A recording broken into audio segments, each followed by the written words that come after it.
So, last year I made a video called Trains Are God's Gift to Anime, which currently stands as the 10th most viewed video on this channel. I'll be the first, and probably last, to say that it's my favourite out of the videos on this channel to get semi-popular, largely on account of the fact it's not, well, this shit. But if you haven't seen it, the main point I make in that video is that trains and anime go together like follow-up videos and people lacking any original concepts to their YouTube channel. But I also mentioned that trains have quite the fan base, and this is proved by the fact that I've barely scratched the surface of trains in anime.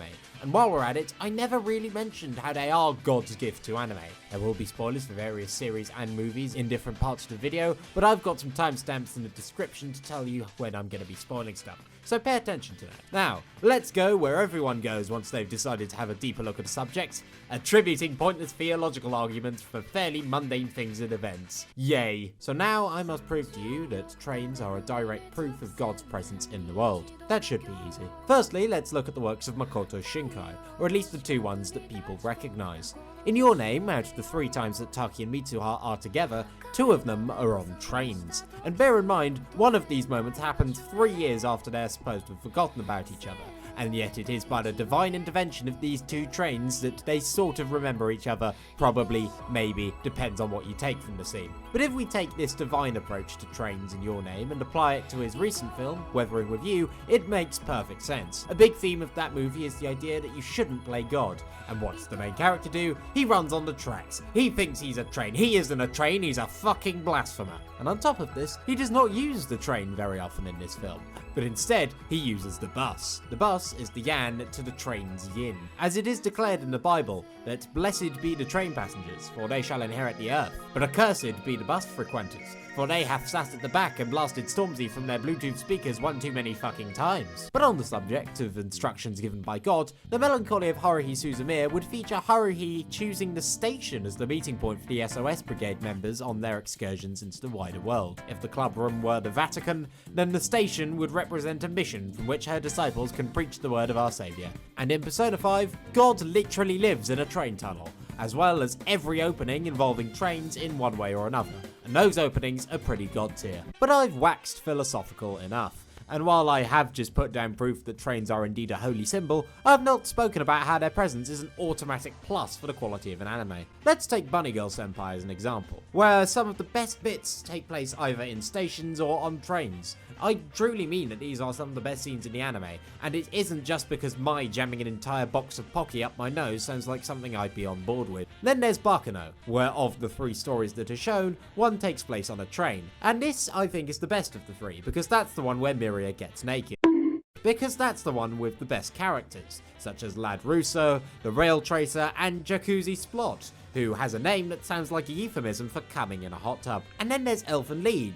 Now, that anime is kind of shit, but even then, one of the only moments that people remember is the bit on the train, which is great, because it's moments like this that remind me why it was the best comedy of 2004. Now, you might say that these are coincidences. Well, if that's the case, I present you with Chuunibyo. We have 2 seasons and a movie, and of those 3, the second season has the lowest score on MAL. Why is this? Well, is it because of the lack of an overarching plot? No. Well, is it because of how it ended in what can only be described as a cockero tease? No. Is it because it didn't feature trains as prominently as the first season or the movie? Abso-fucking-lutely. In the first season, we saw Rika and Yuta have a heart-to-heart on a train. In Take On Me, the train is where they meet my boy Ishiki, who is the most underrated character in Chuunibyo. Don't fucking at me. And in season 2, we have nothing like this. And this is why I'd give Chuunibyo season 2 a 6 out of 10, as in Bravo 6. going dark.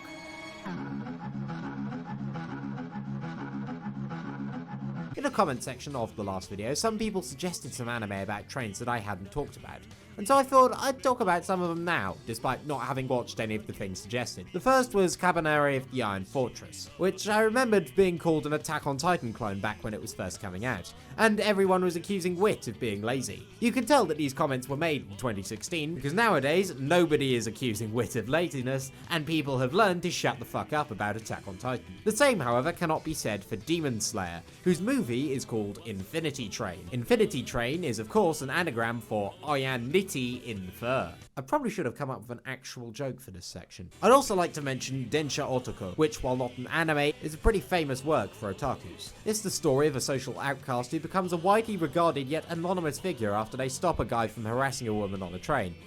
Oh wait, I have seen this one. And then there's Galaxy Railways, which is about people fighting intergalactic terrorists on trains that can travel through space. Okay, why the fuck haven't I watched this? But finally, I'd like to pose a reversal. If anime can be a great facilitator for trains, is the inverse true as well? Are trains great facilitators for anime?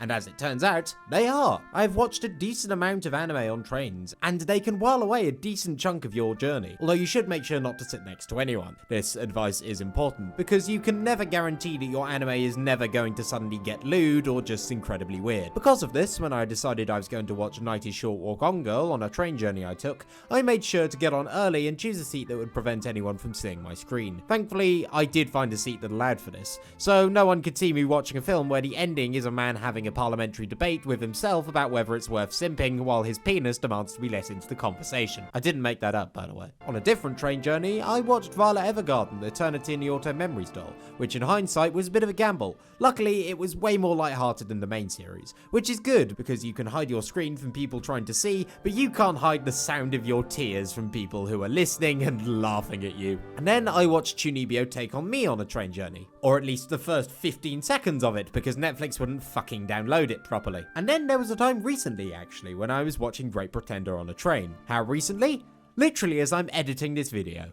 I fucking hope I remembered to film this section.